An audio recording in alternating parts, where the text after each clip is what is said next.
Dear students, today I'll be talking about three domains of life which is part of taxonomy. Before this, I would like to briefly discuss the classification of living organisms.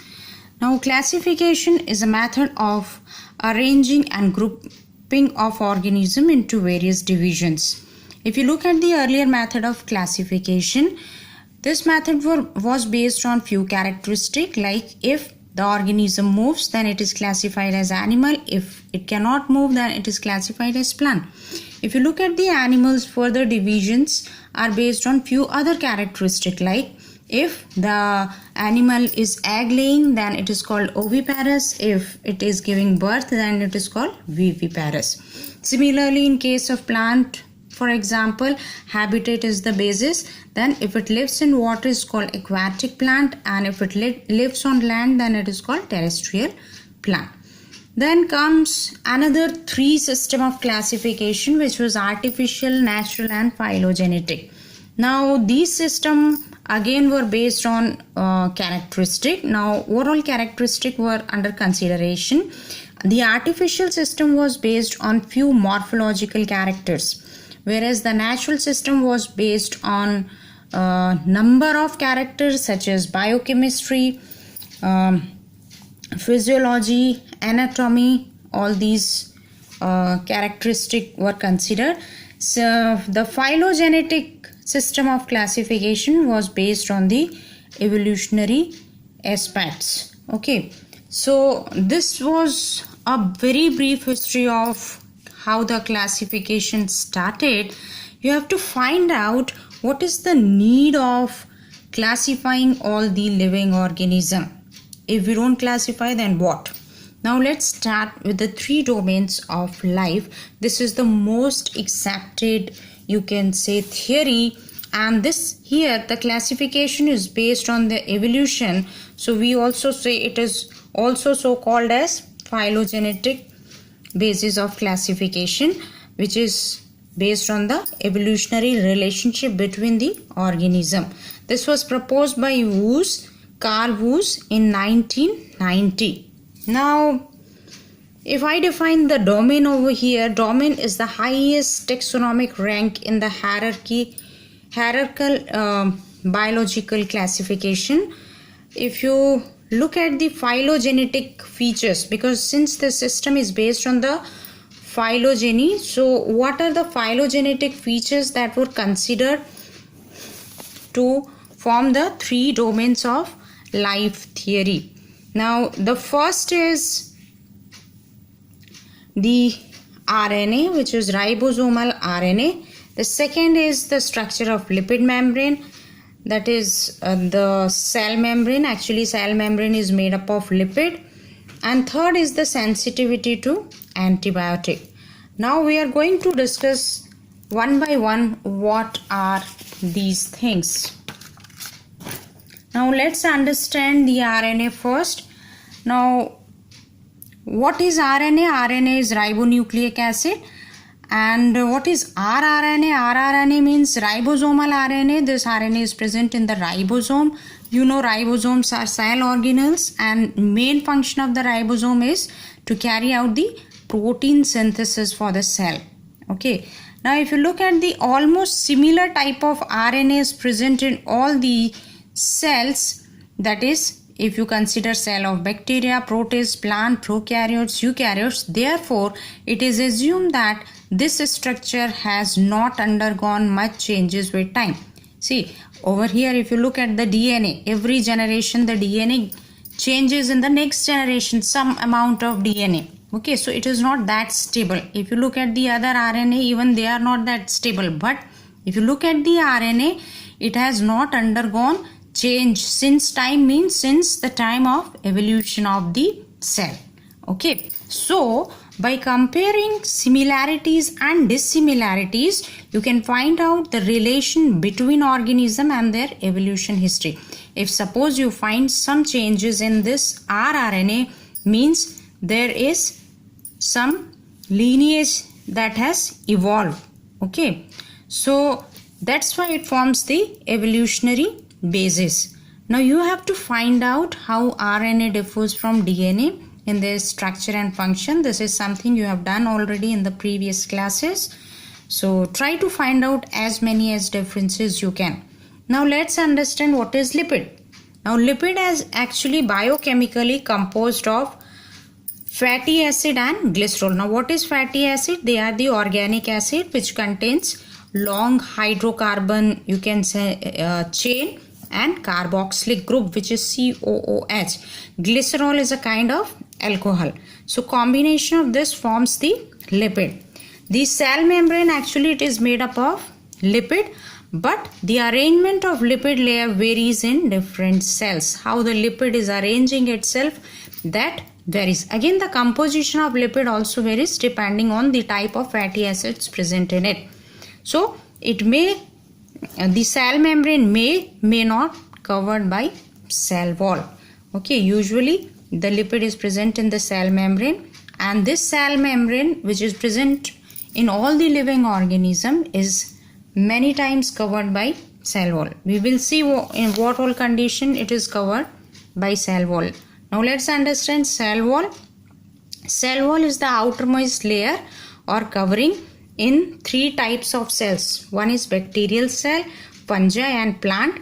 In the bacterial cell, the cell wall is made up of the chemical called peptidoglycan, whereas in fungi it is made up of a chemical called chitin, and in plants it is made up of cellulose.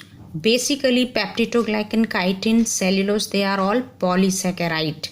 Okay, but peptidoglycan, it is a polymer of sugar, that is saccharide sugar, and certain amino acids.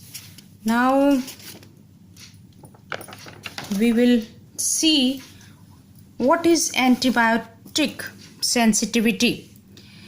You know what are antibiotic? What do you understand by antibiotic? They are certain chemicals which are produced by certain bacteria in as a defensive mechanism.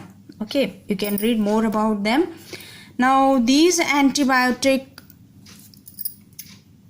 there are certain bacteria which are sensitive to antibiotic. That means they are killed or they inhibit their growth in presence of antibiotic. So this is what we mean by antibiotic sensitivity. Okay, the antibiotic sensitivity, there are number of mechanisms. I'll just briefly tell you what are these, but I'll discuss only one in which is relevant here. It inhibits synthesis of peptidoglycan. Now peptidoglycan which is present in the cell wall. So if antibiotic is added to these bacteria, then peptidoglycan will not synthesize. If the bacteria is not synthesizing the cell wall, then what will happen? The bacteria will not survive. Second is it interferes. It means the antibiotic interferes with the protein machinery, that is ribosome. So if the protein synthesis is inhibited, ultimately the bacteria will not survive. Third is the replication, that is duplication of DNA during the cell division is affected. So again the bacteria cannot multiply. So these are different ways by which in presence of antibiotic the bacteria are unable to grow. Okay, their growth is inhibited. This is what is called as antibiotic sensitivity. Now if you look at the according to, now come back to the three domains of life.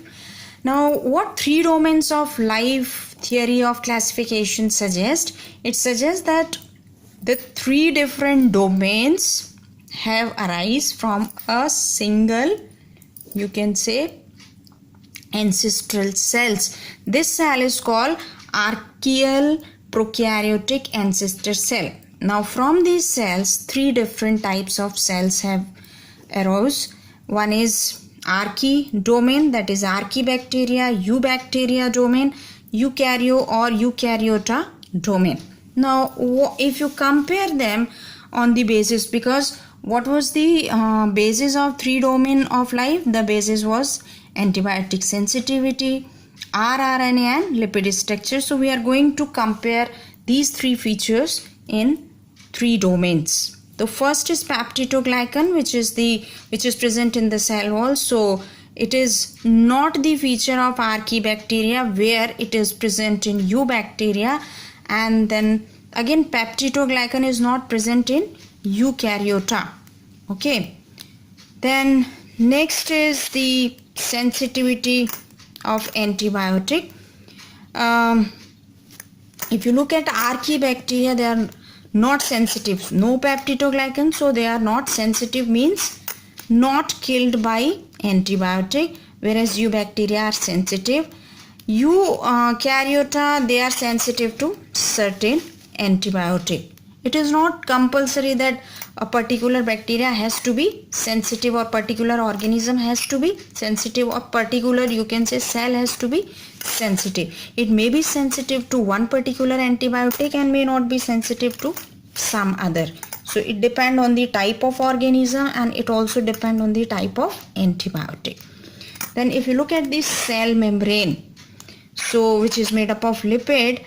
So if you see archaebacteria, they consist of their cell membrane, the lipid portion consists of hydrocarbon chain and glycerol. Then if you look at the eubacteria, unbranched fatty acid and glycerol.